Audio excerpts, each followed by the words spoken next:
Assalamualaikum warahmatullahi wabarakatuh. Saya Haminar SPD, CGP Angkatan 10 Kabupaten Bengkalis, melakukan pengimbasan dan penyebaran pemahaman modul 1.4 budaya positif. Semoga bermanfaat. Sekian, terima kasih.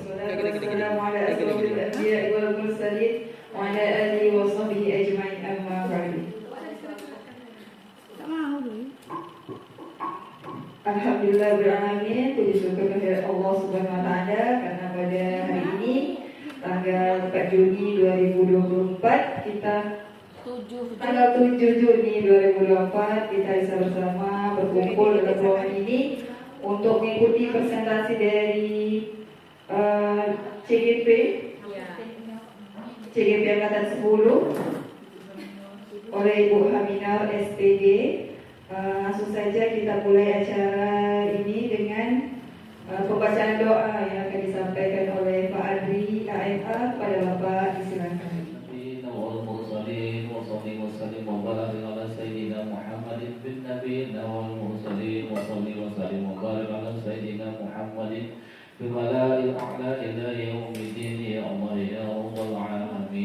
اللهم صل علينا النبي محمد صلى الله عليه وسلم وأولا وظاهرا وآخرا وباطلا وقولا وفعلا وطاعة وعملا صالحا وعبادا.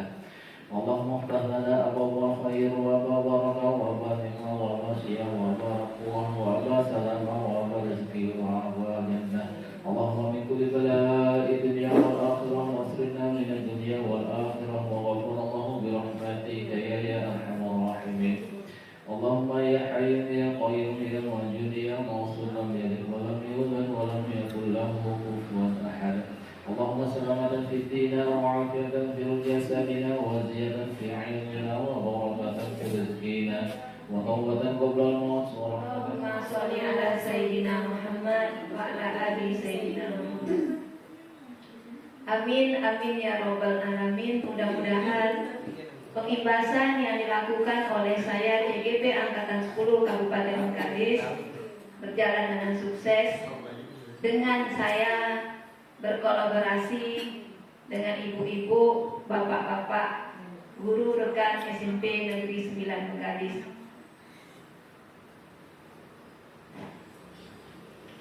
Pengimbasan ini saya lakukan karena ada tugas dari calon guru penggerak.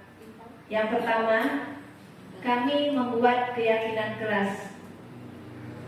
Nanti di akhir sesi ini akan saya putar video membuat keyakinan kelas karena saya mengampu di kelas 73. Yang kedua yaitu pengimbasan. Pengimbasan yaitu melakukan berbagi baik atau istilah lainnya diseminisasi budaya positif di sekolah kita.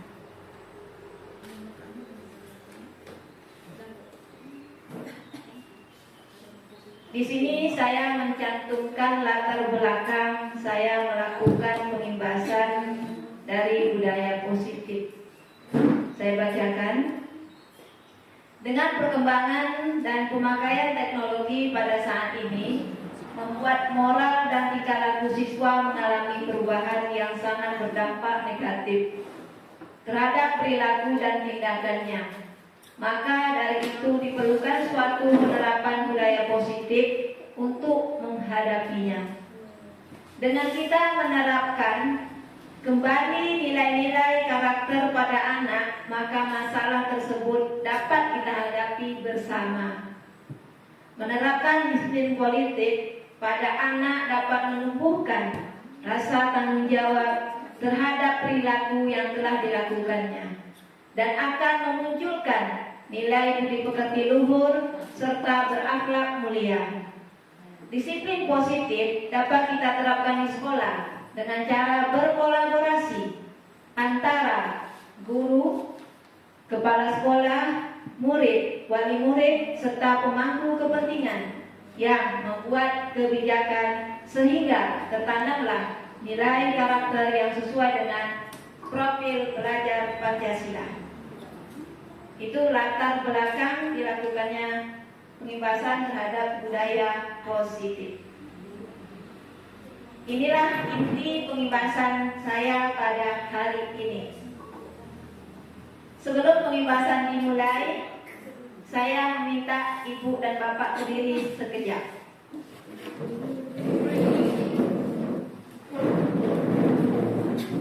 Ya, karena kalau terlalu duduk lama nanti kolesterolnya naik. Ya, oke? Oke. Sudah siap untuk berdiri? Ya. Oke. Dulunya nama buah-buahan ya, Ibu Vera, Bu Mena, ya, Ibu Mia, Bu Ida, dan Pak Adri. Siapa mau mulai duluan? Ya, berarti saya kasih contoh. Kalau Bu Vera menyebut buah pisang, berarti cluenya di G. Buah apa yang hurufnya G? Selanjutnya. Ya. Siap? Satu, dua, tiga. Ibu Vera. Buah pisang. Siapa lagi? Yang mengingatkan. Rambutan. Nanas, bagus. Nangka, ya. Apel.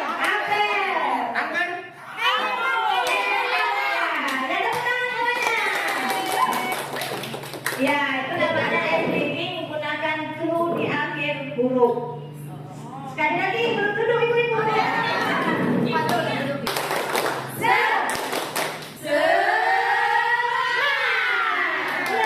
Sekali lagi, tepuk semangat.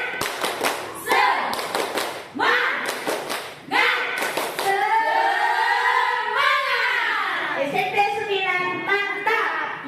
Dari saya sampaikan. Ya. Kesepakatan kelas. Pernah berbuat seperti ini di kelas? Pernah. Coba yang pernah di tangan. Belum. Yang dah pernah Bu Enda. Bu Ida dah pernah? Sudah. Bu Vera dah pernah? Pernah, bagus. Kesepakatan kelas ini adalah syarat apa yang dituntun kepada kita untuk menjadi guru yang berpihak kepada murid atau siswa. Jadi sekarang kita sama-sama belajar. Kesepakatan kelas ada 5. Cukup? Mau ditambah? Kalau cukup kita lanjutkan.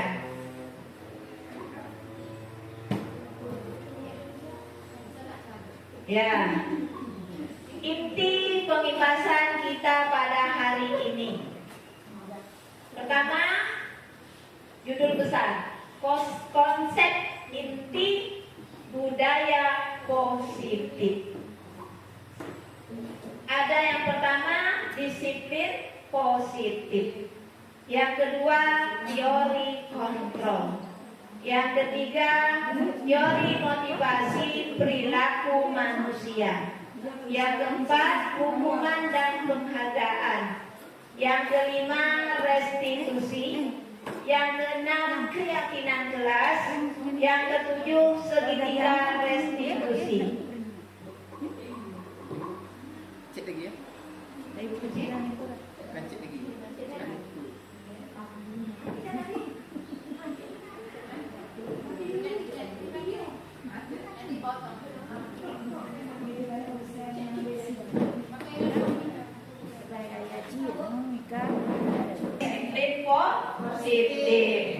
Disiplin positif di sekolah memiliki nilai-nilai kebiasaan yang berpihak pada peserta didik agar mereka dapat berkembang menjadi pribadi yang kritis, penuh hormat, dan bertanggung jawab. Itu makna disiplin positif.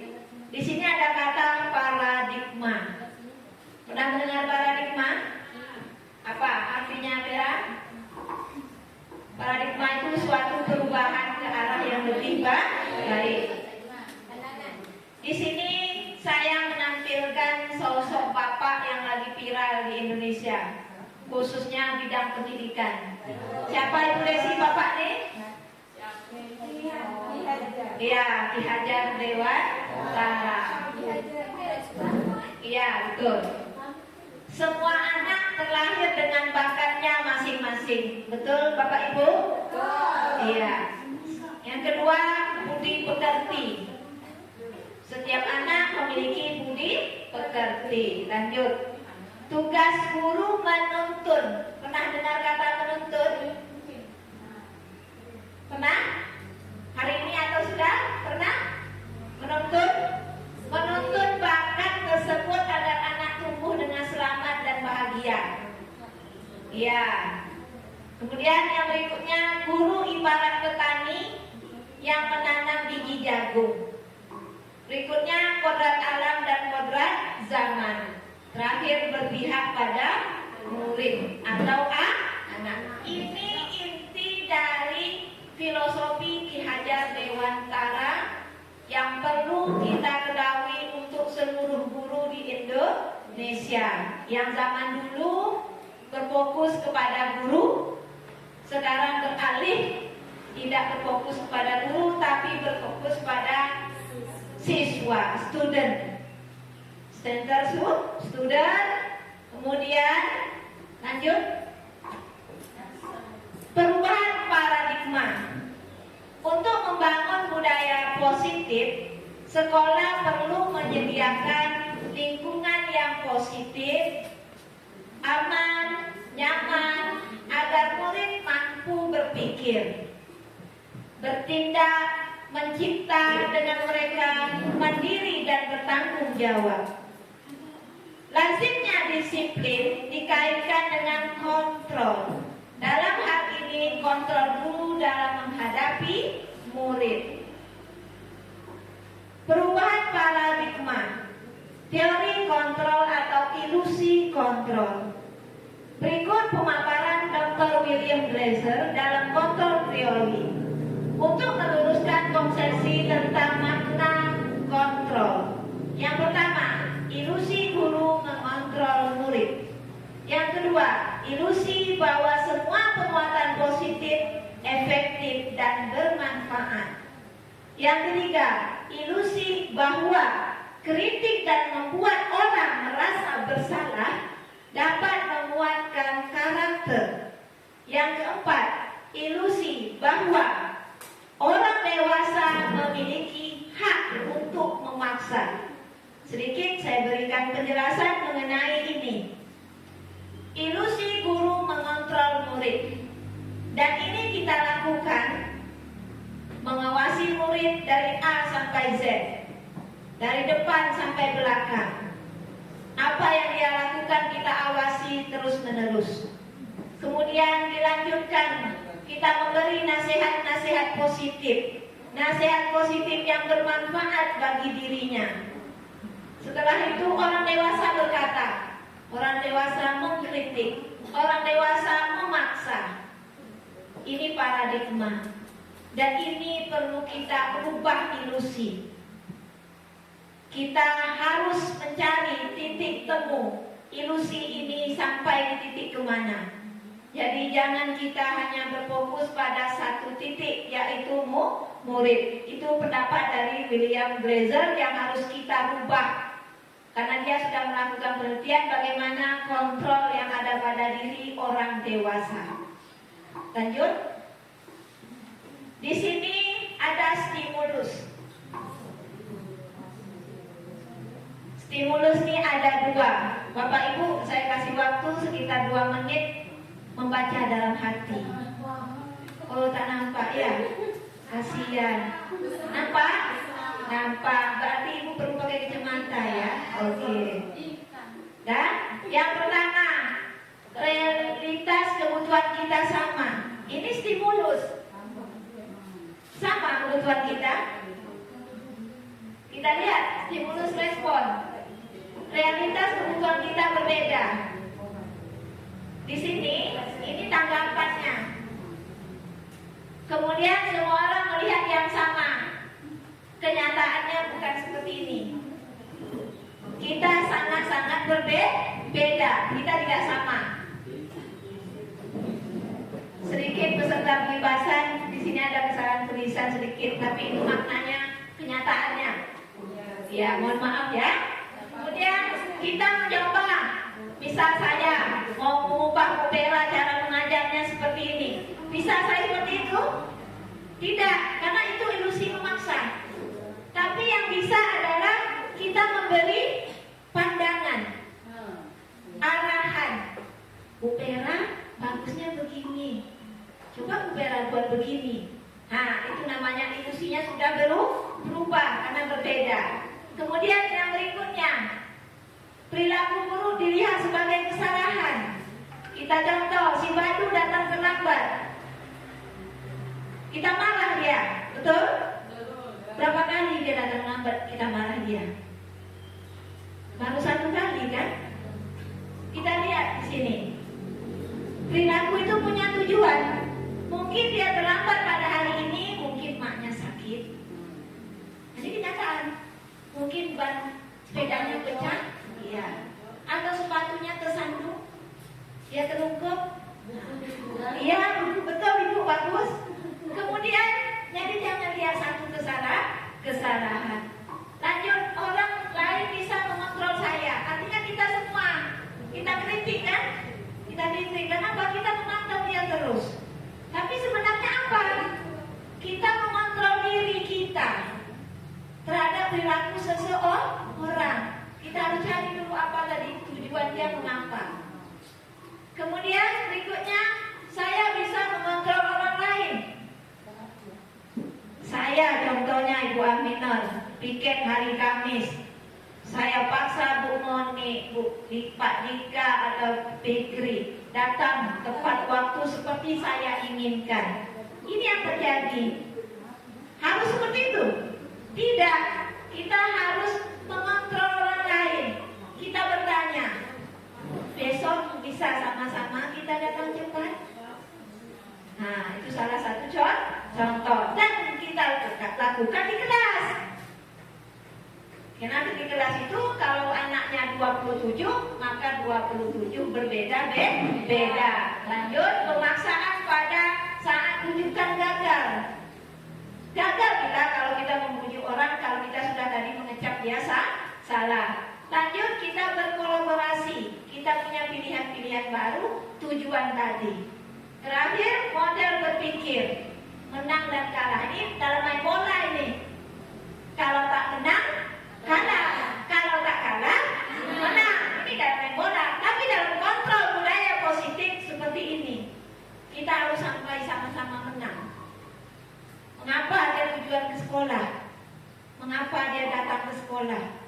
Mengapa dia terlambat? Mengapa dia mau belajar? Jadi harus sampai sama-sama sampai tujuan menuntun. Next, lanjut Ibu. Ini paradigma perubahan stimulus respon. Ya, dari paradigma tadi akan ada makna disiplin. Akan ada makna disiplin. Bapak Ibu boleh lihat? Ya, ada pakai kacamata Ibu tadi. Ya. Nampak Bu? Oh, tanpa tak nampak. Oke. Ya, ada yang mau membaca? Kata disiplin sering dikaitkan dengan tata tertib, teratur, dan kepatuhan pada peraturan. Kata disiplin juga sering dihubungkan dengan hukuman. Padahal sungguh berbeda karena belajar dengan disiplin tidak harus dengan memberi hukuman. Justru itu adalah salah satu alternatif terakhir. Dan kalau perlu tidak digunakan sama sekali. Tepuk tangan untuk teman kita. Iya. Semangat dengan berkacamatanya. Iya. Kata disiplin. Kita semua sudah disiplin? Belum. Oh, belum. Siswa kita disiplin? Belum. Sudah disiplin.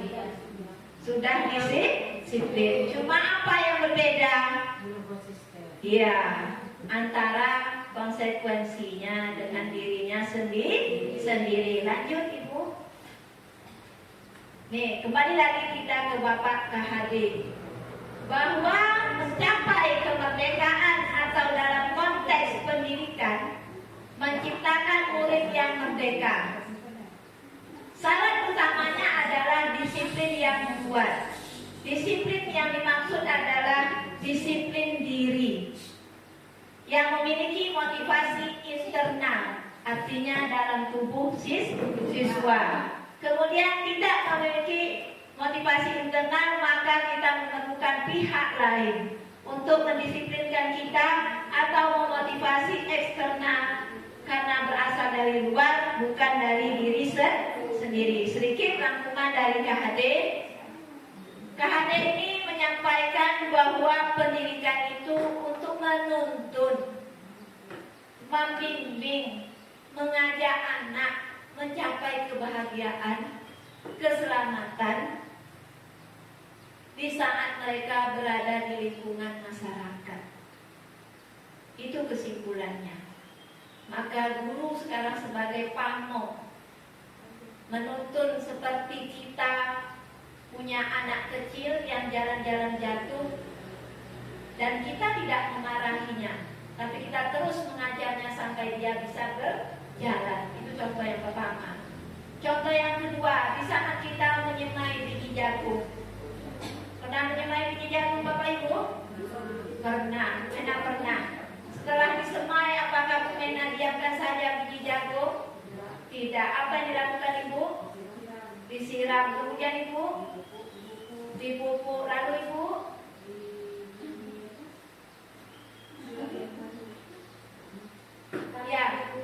ya bagus. Ya, digembur.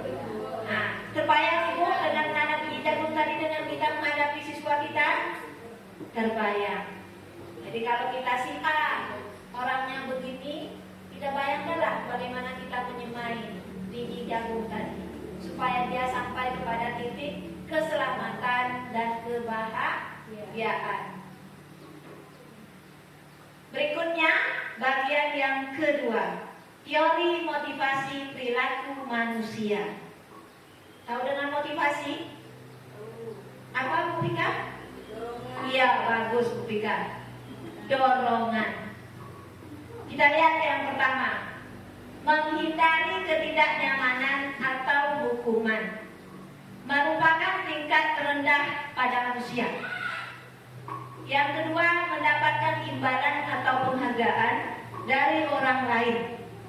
Melakukan tindakan ini mendapat pujian. Mendapat pujian yang menurut mereka itu sangat penting. Dua teori ini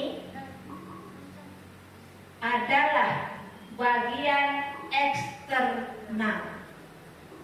Kemudian yang ketiga, menjadi orang yang mereka inginkan dan menghargai diri sendiri dengan nilai yang dipercaya.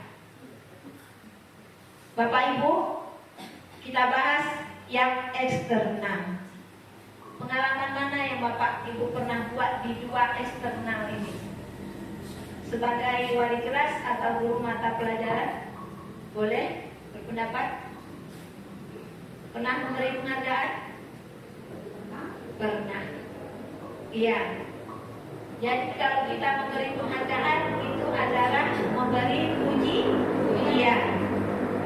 Sebenarnya setelah saya mempelajari ilmu di calon guru penggerak ini, ternyata memberi penghargaan dampak negatif.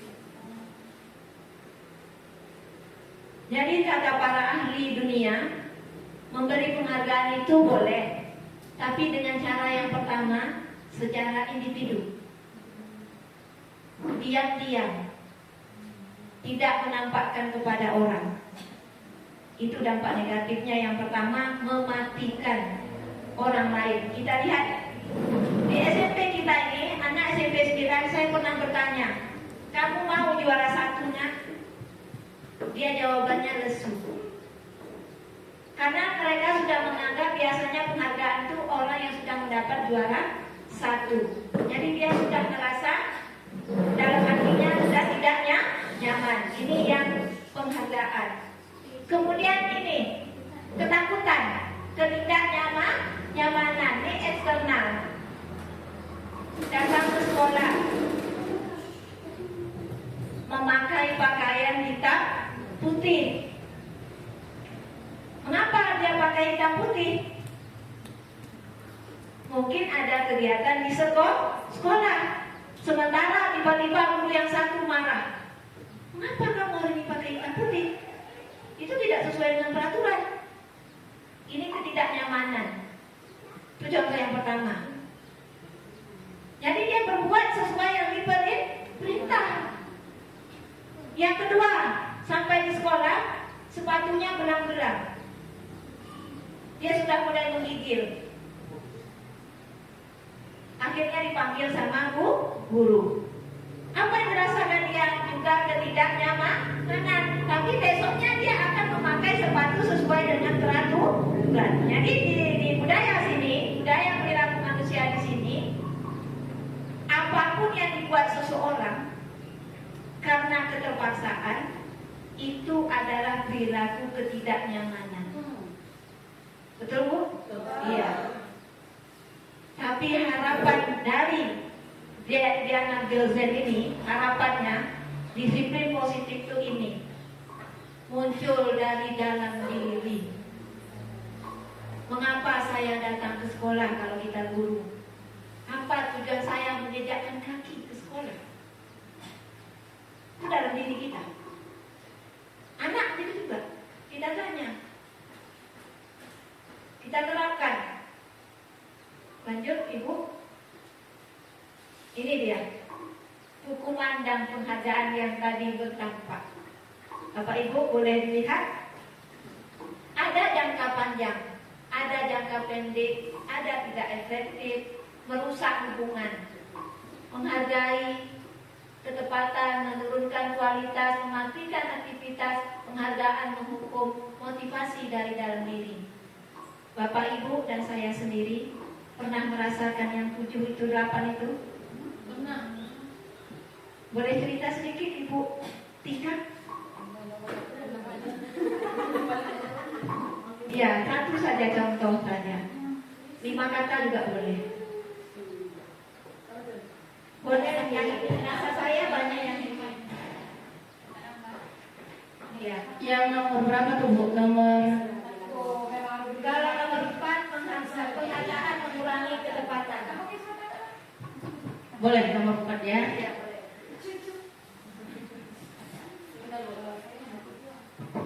Oh ya, itu nomor 3. Ya, sudah bisa dulu. Ya, berdiri boleh. Baik, terima kasih kesempatan yang sudah diberikan. Kemungkinan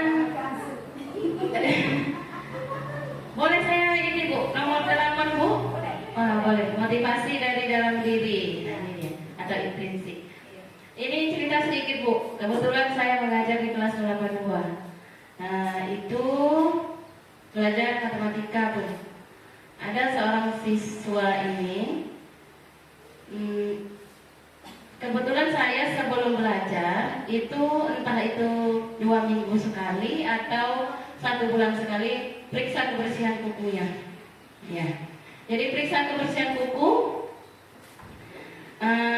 Ketika hari pertama diperiksa,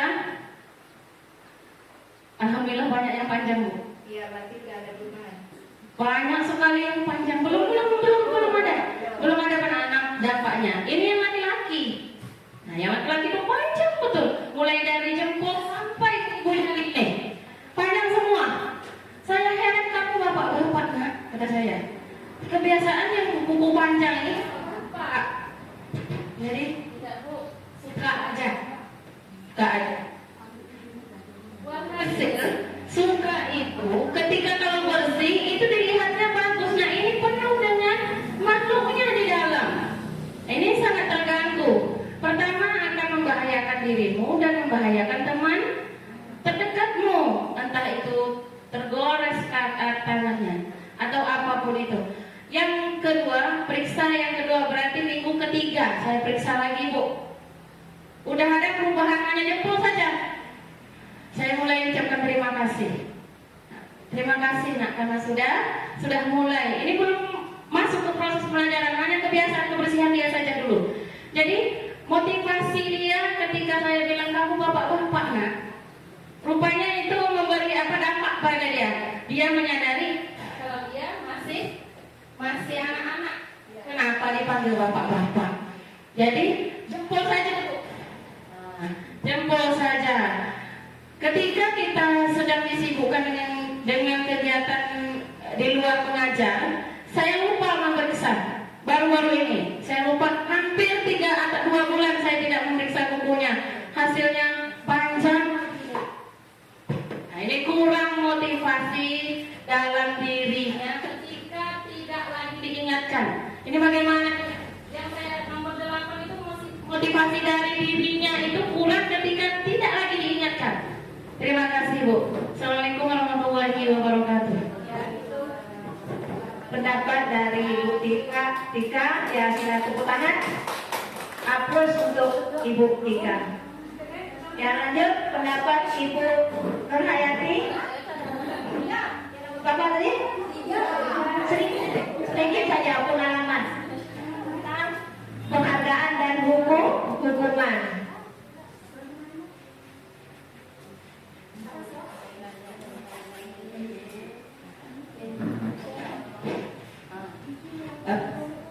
Ya lanjut Ibu Nurhayati. Ya, waalaikumsalam warahmatullahi wabarakatuh. Kebetulan saya baru Kelas, ya.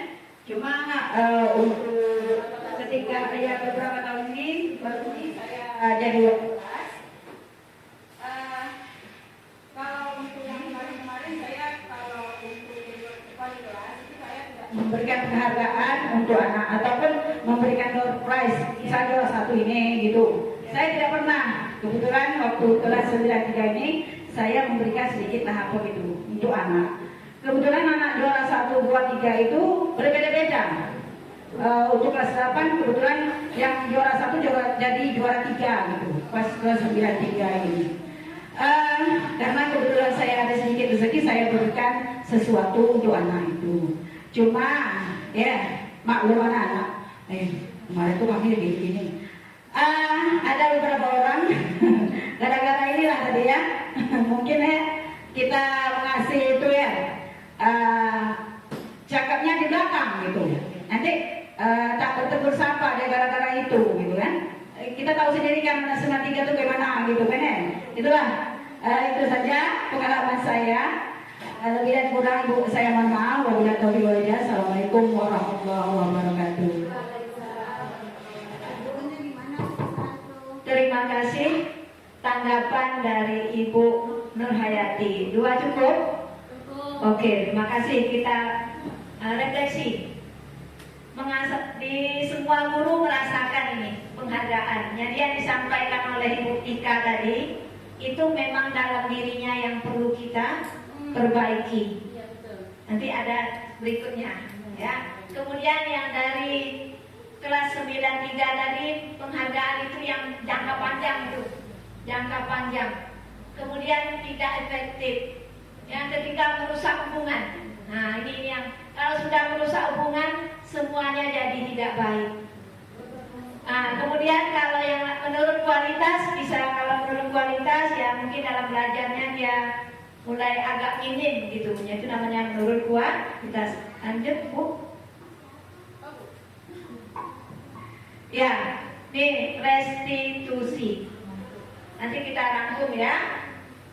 Restitusi, proses menciptakan kondisi bagi murid untuk memperbaiki kesalahan sehingga mereka bisa kembali pada kelompok mereka dengan karakter yang lebih kuat. Ini pendapat Gozen, pakar pendidikan luar negeri. Kemudian restitusi membantu murid menjadi lebih memiliki tujuan. Disiplin positif memulihkan dirinya setelah berbuat salah, memulihkan. Kemudian penekanannya bukanlah pada perilaku untuk menyenangkan orang lain atau menghindari ketidaknyamanan, namun tujuannya adalah menjadi orang yang memiliki nilai-nilai kebajikan yang mereka percayai. Kita lihat contoh tadi.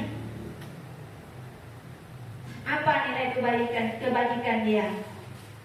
Bisa menghormati guru, mentaati disiplin sekolah, patuh terhadap peraturan sekolah, dia toleransi, dan sebagainya. Lanjut. Ini dia ciri-ciri restitusi. Ini ada di sekeliling kita. Ciri yang pertama, restitusi bukan menebus kesalahan, tapi belajar untuk apa di sini? Belajar dari kesalahan. Bapak Ibu mau jatuh pada tempat yang sama? Tidak. Kalau ada yang mau jatuh di tempat yang sama, berarti dia tidak mau berubah, tetap pada zona nyamannya.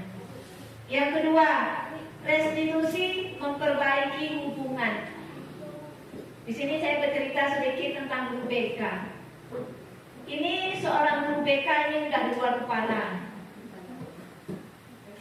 sehingga antara perilaku siswa dengan guru BK ini hubungannya agak kurang baik.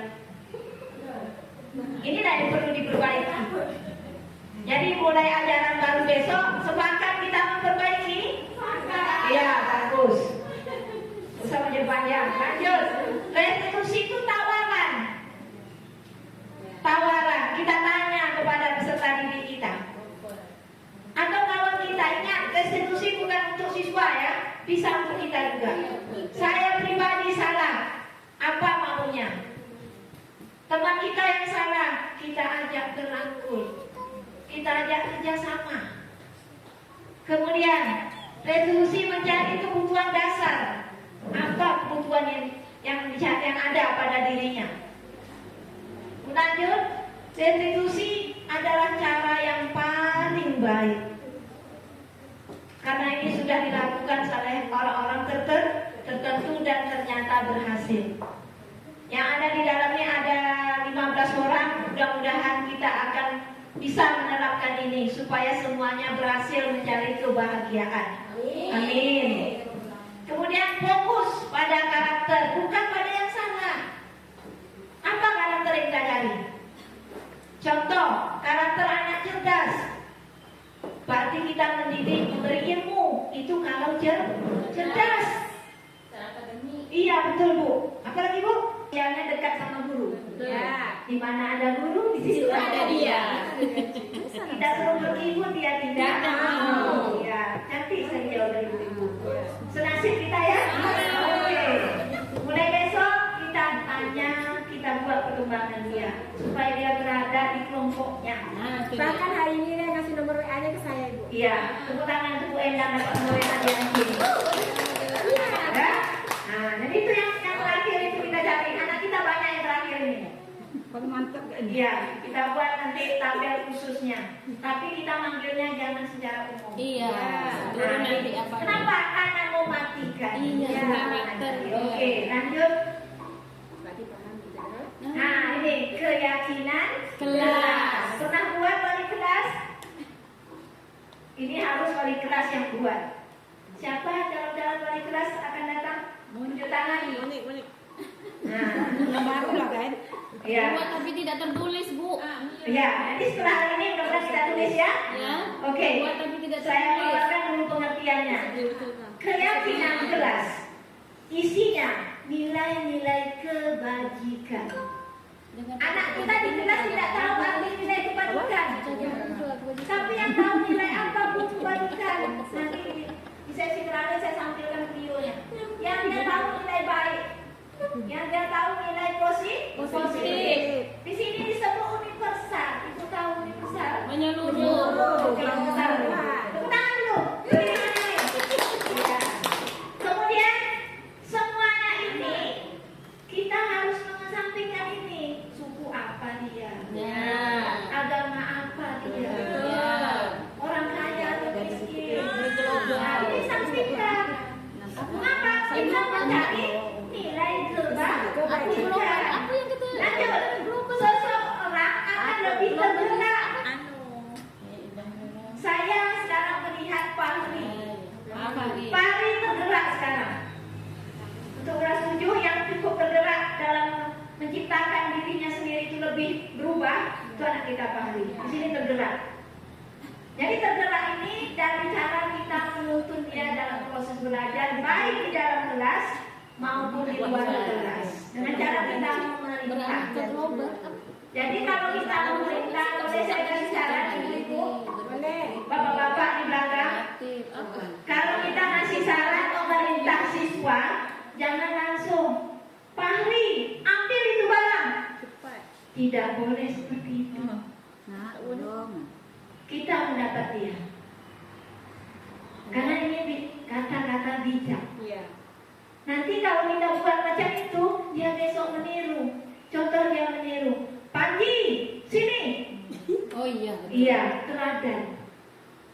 Bisa sepakat? Sepakat. Ya, lanjut Ibu Moni. Nah, ini pembentukan keyakinan kelas. Yang pertama, lebih abstrak. Artinya tidak nampak dan akan dilakukan. Nanti sama-sama belajar kita ya. Iya. Oke.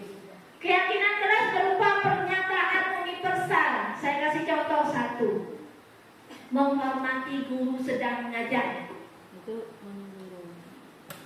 Itu yang kita rasakan sekarang. Karena seperti latar belakang saya tadi, perkembangan teknologi. Yang kedua, keyakinan dibuat dalam bentuk positif. Buang sampah pada tempatnya, jangan pakai jangan. Tidak boleh pakai tidak dan jangan. Buang sampah di tempatnya. Maksudnya tidak diperbolehkan menggunakan kata tidak dan tidak diperbolehkan menggunakan kata jangan kalau untuk kesepakatan kelas. Ya, kasih aplaus untuk teman kita.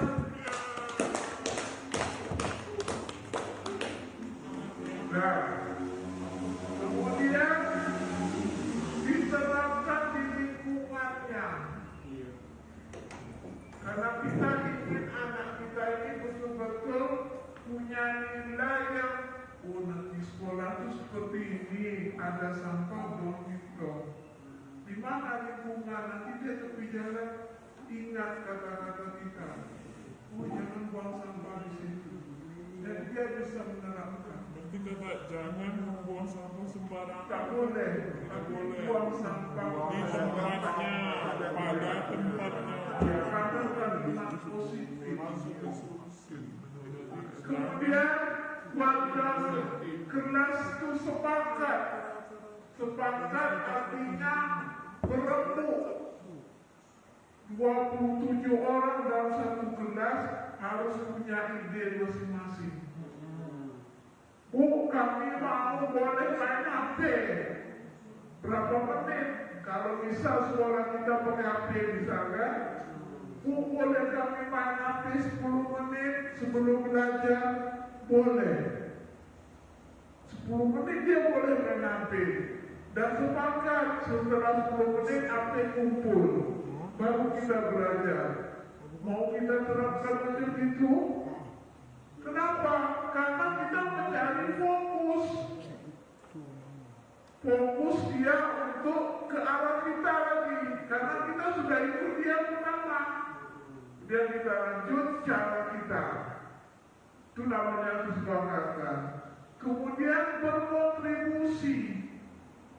Selain warga kelas, kita bisa mengajak kawan-kawan lain. Kelas ibu yang mana? Kita diskusikan. Nanti bisa kita sampaikan ke kelas kita masing-masing. Jadi semua kelas, keyakinan kelasnya sama, tujuannya sama, penguatannya sama. Kemudian terakhir meninjau. Meninjau itu kapan? Setiap hari Sabtu evaluasi. Itu yang namanya nanti segitiga restitusi. Kita evaluasi siapa yang melanggar, kita sidangkan. Yang disebut dengan segitiga restitusi. Nanti penjelasan terakhir. Dari restitusi tadi ada kebutuhan dalam diri manusia. Bapak Ibu bisa bayangkan Apa ada di tengah, ada di samping segala macam. Ada yang mau berkomentar? Mutika agak kewalahan. Di tengah itu Mutika bertahan hidup. Iya. Di sini penguasaan, kasih sayang, kebebasan, kesenangan. Tadi saya ceritakan main HP. Itu apa? Kebebasan. Iya. Kebebasan dan apa, Bu? Kesenangan. Kesenangan. Siapa yang bergerak di penguasaan? Guru. Siapa yang menerima semua ini tadi? Siswa. Kita yang ada di dalam kelas. Apapun yang dilakukan di kelas ada semuanya. Bu, si Anu tidur. Kita marah? Tidak. Ada yang mau marah dengan anaknya tidur di kelas? Marah, Bu. Mulai sekarang jangan marah. Jadi Bu kasih bantal. Iya, kita kasih bantal. Karena dia berada di sini. Kita tanya dulu apa penyebab dia tidur. Cari titik solusinya. Tapi kalau dibiarkan nanti anak lain ikut. Ini tadi namanya. Bertahan. Kalau dia tak tidur, dia mengganggu. Akhirnya terjadi apa yang dirasakan di sini? Mulailah guru marah. Terjadilah penguasaan. Untuk lebih lanjut Ibu Moni. Lanjut, Bu. Nah, ini dia. Di sini kuncinya. Tadi kan terbingung semua nih. Penguasaan, kesenangan, kebebasan, bertahan hidup, dan rasa diterima. Kita terima semua siswa. Di sini kita bermain di 5 posisi kontrol manusia. Mau tanya dengan Ibu Desi lah. Bu Desi mau di posisi kontrol mana ini? Di antara 5. Menghadapi kelas 81. Itu kelas kakap itu. Iya, kelas kakap kata teman kita Lutika.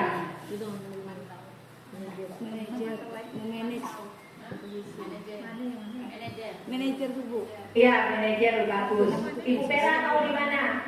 Yang pemantauan hukuman, Bu. Oh, ini pemantau. Oh, mau memantau. Ibu Vera mau di mana? Kenapa? Teman, Bu. Teman. Oh, mau di teman. Ibu Enda? Saya di manajer. Wah, ini calon direktur ya. Iya, pemimpin SMP negeri 9. Iya. Ingat Bapak Ibu, kita berada pemimpin di mana saja. Ya. Belum tentu di kelas. Setuju? Sekali lagi, tepuk semangat.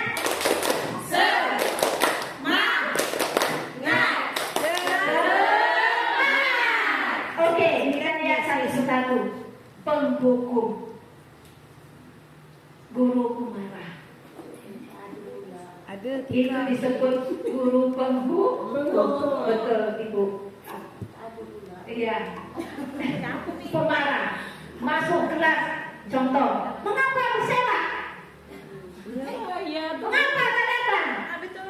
Itu pemarah. Itu penghukum. Selesai masalah? Tidak, pada sakit. Yang kedua. Wah, juga pinggang. Udah siap kan datang? itu besar. Belum, Bu. Apa yang kita awasi? Hanya perilaku. Yang lain kita lihat? Tidak, hanya pantau. Macam tower atau CCTV. Nah, berikutnya teman. Bagaimana kalau teman, Bu Tika? Senang dengan siswa? Senang. Teman di sini, nak bantu ibu yuk. Nah, ini yang aku SMS kita lengkap ini. Nak bantu ibu yuk ke sana. Saya pribadi sering begitu. Nah, terus nak cuci piring. Kalau minta suruh Ini teman. Ya, kalau Orang nak kan teman ya. Guru sebagai teman. Oh, sayang.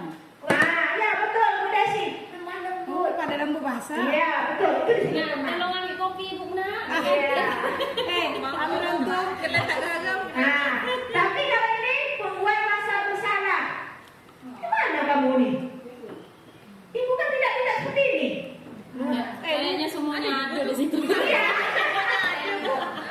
Iya, betul, Bu. Jadi setelah kita ada keluar dari ruangan nanti, hilangkan yang tempat nih. Hilangnya bukan hilang seluruh tidak, tapi kita rangkul sebagai manajer. Tepuk tangan dulu. Nah.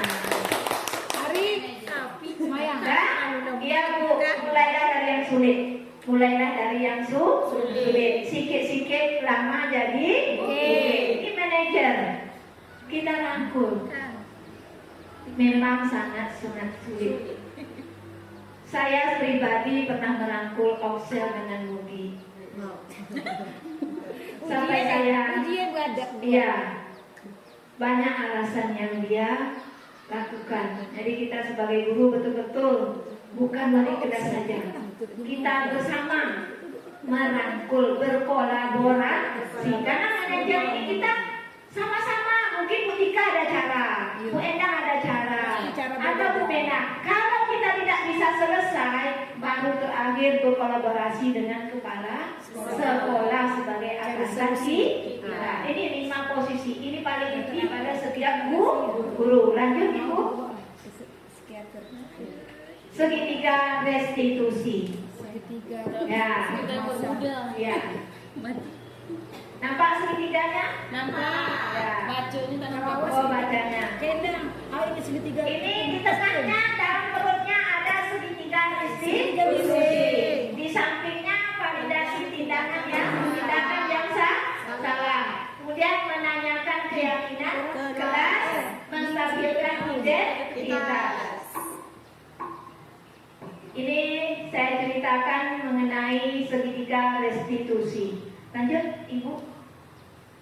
Ya, ini dia ceritanya. Berbuat salah itu tidak apa-apa. Ya, mulai dari sekarang kita tahu anak kita berbuat salah. Tidak ada manusia yang sempurna.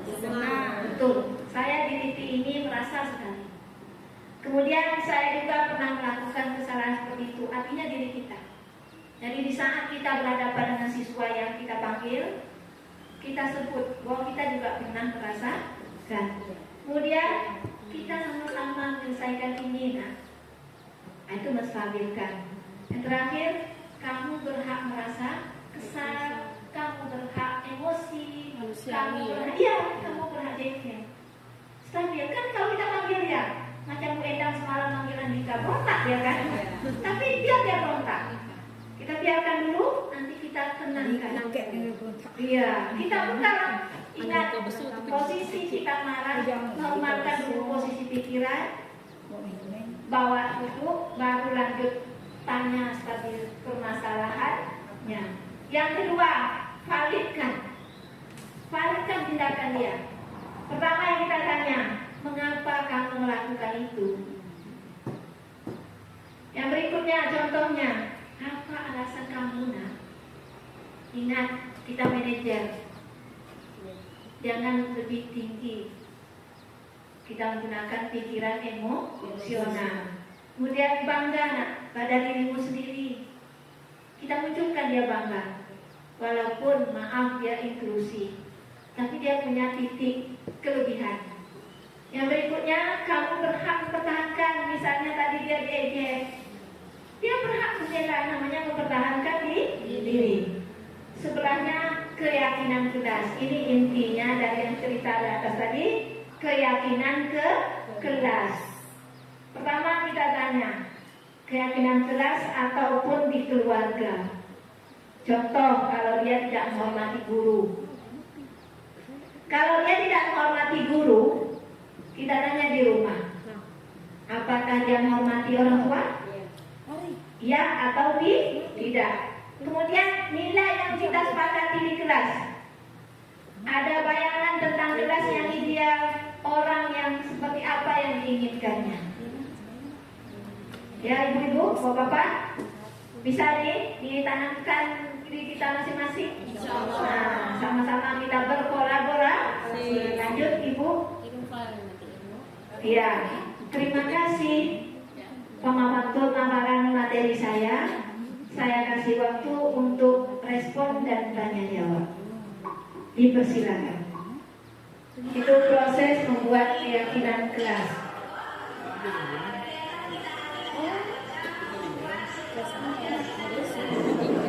Kelas 73.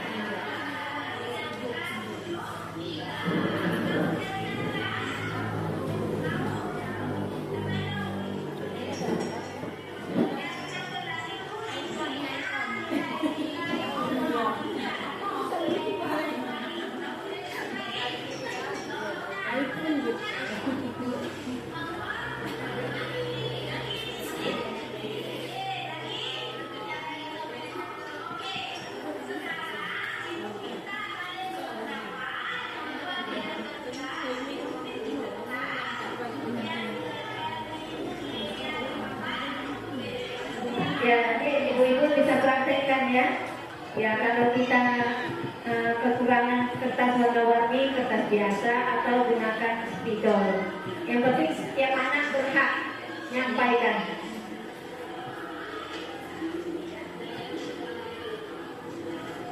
Kalau dia bisa nanti ibu mendongeng dulu sebelum belajar, boleh? Nah, karena sekarang kita membahagiakan anak, tapi memang berat ini ibu, sangat berat. Ya. Mudah-mudahan dengan keyakinan, dengan niat nawa itu kita masing-masing, budaya positif dapat kita terapkan di sekolah kita. Ini dia proses menulis. Oksel tidak datang. Dia komisi, tapi ada. Ya, dia ada mulai rusak. Nah, di saat tulis nanti ada yang ya, nih. Ya, tapi kayak tidak ngoreksi itu deh. Ngoreksi bu agama deh. Bukan nama, betul mana. Mana Nugi. Bukan nama. Nugi itu sebenarnya anaknya cerdas. Karena pergaulannya. Iya betul. Ya, jadi iya betul. Bapak tuh jujur betul. Misalnya tak datang lah, tak datang sebelum kata utang begini, utang begini, tak pernah. Itu dua cerita tu. Itu dah itu poin plus itu aja. Jujur sekali jujur kita memang. Besok ini dulu nanti. Bagus tak? Itu memang jujur. Kalau Rizky kau semua tak hadiah aja sekejap itu dari benak sekarang dulu. Sedang dia cakapnya malu antar pesan tak beli saya kan. Dia bisa keluar jadi dengan anak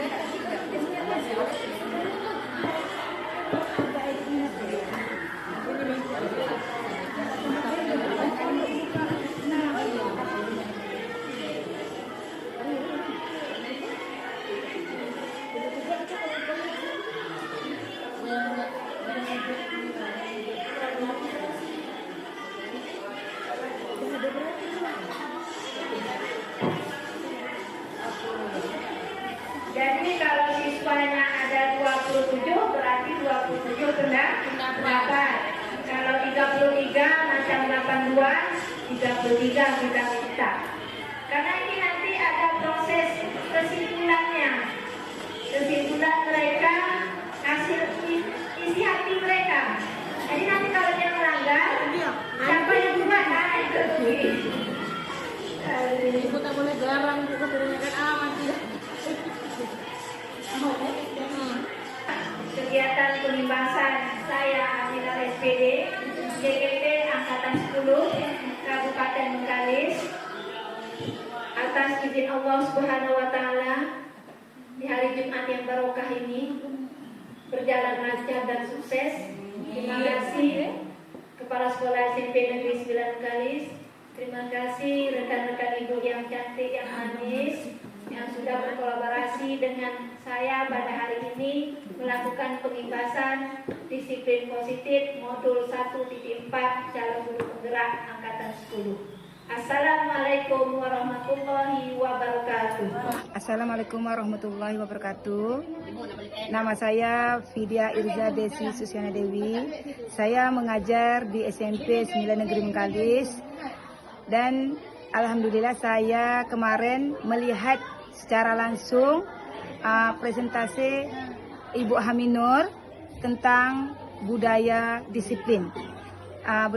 Budaya disiplin yang membahas tentang disiplin, keyakinan kelas, dan segitiga restitusi. Alhamdulillah setelah saya melihat secara langsung, saya sangat terkesan dan sangat memotivasi diri saya sendiri sebagai guru untuk mendidik anak-anak di kelas menjadi lebih baik lagi, menjadi disiplin, dan menjadi murid yang mudah diatur. Setelah saya melihat presentasi Ibu Haminur kemarin. Alhamdulillah. Sekian dan terima kasih. Warahmatullahi wabarakatuh. Saya Tika dari SMP Negeri 9 Bengkalis. Saya guru bahasa Inggris. Dari pengimbasan atau dari paparan yang telah disajikan oleh Ibu Haminur, saya sangat merasa puas dan bangga karena dia sudah menyampaikan dengan sangat baik. Budaya positif yang disampaikan sudah sangat mencerminkan apa yang menjadi motivasi, apa yang menjadi tujuan akhir dari sebuah pendidikan. Untuk itu saya mengucapkan terima kasih yang sebesar-besarnya kepada Ibu Haminur atas paparan yang telah diberikan dan telah membuka wawasan baru bagi kami, paradigma baru bagi kami dalam memberikan pendidikan yang sesungguhnya, yang sebenar-benarnya berdasarkan Pancasila dan apa yang menjadi tujuan dasar dari pendidikan Indonesia itu sendiri. Assalamualaikum warahmatullahi wabarakatuh.